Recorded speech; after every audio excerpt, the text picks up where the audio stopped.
Tending My Garden by Christa Koestler-de Beaupre.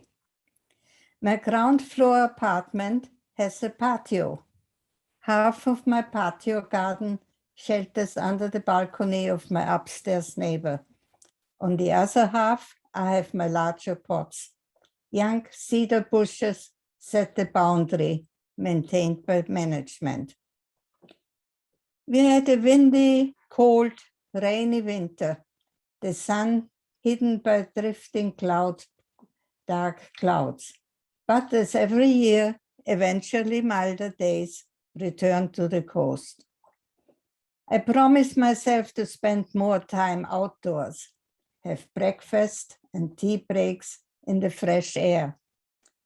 Leaning into my patio chair, I observe some of the creatures sharing my space. A spider sits on the rim of the nearest planter. His red body rests on 8 short black legs. He faces me. I might give the little fellow a name since he keeps me company every morning, watches as I eat my breakfast. Soon I notice bees circling in search of nectar. A flock of tiny birds, unaware of an eagle gliding above, twitter and hop on the lawn, hunting for tiny insects and seeds. A herd of 6 deer cross Glacier Street and, just a few feet from me, start grazing on the gentle slope up to the parking lot. Later that day, after dusk, the resident black bear might stride along the border between grass and asphalt to reach the wooded area across the lane. There, several bird species have their home. Never had I noticed such wide diversity of creatures in my neighborhood.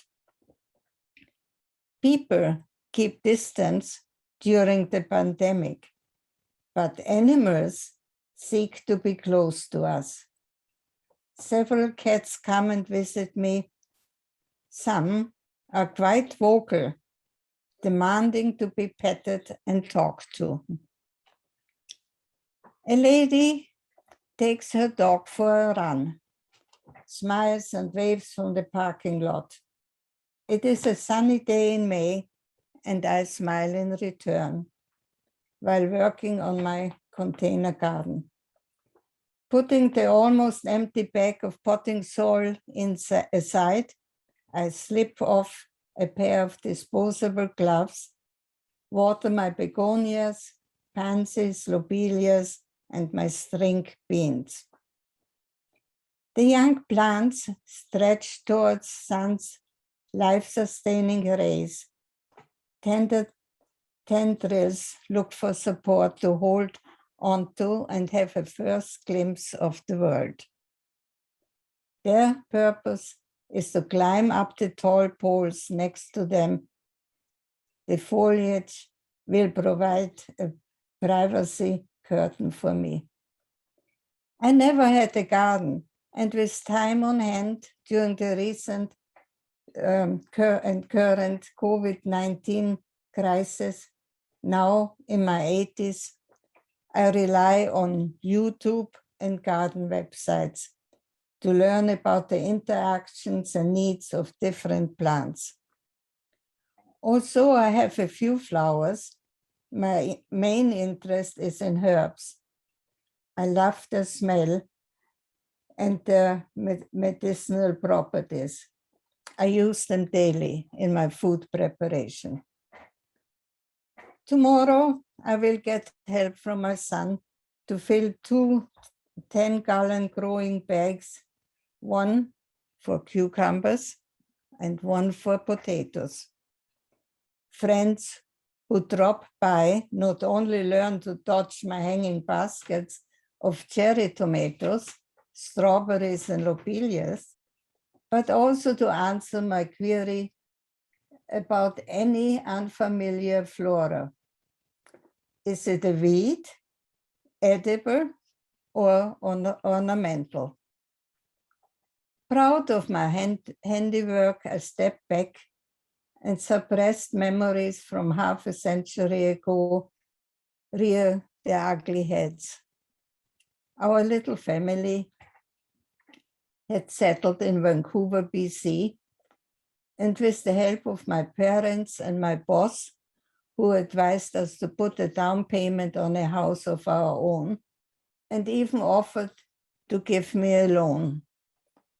Grateful for the offer and his guidance, we were able to move to Laburnum Street in Kerrisdale, an ideal location for a family with young children. We were opposite McGee High School and divided by a grassy lot which was used for sport activities was Maple Grove Elementary. We also had a garden, but my husband declared that it was his domain. He would design and tend to it. I had no input. As far as he was concerned, women have no artistic flair.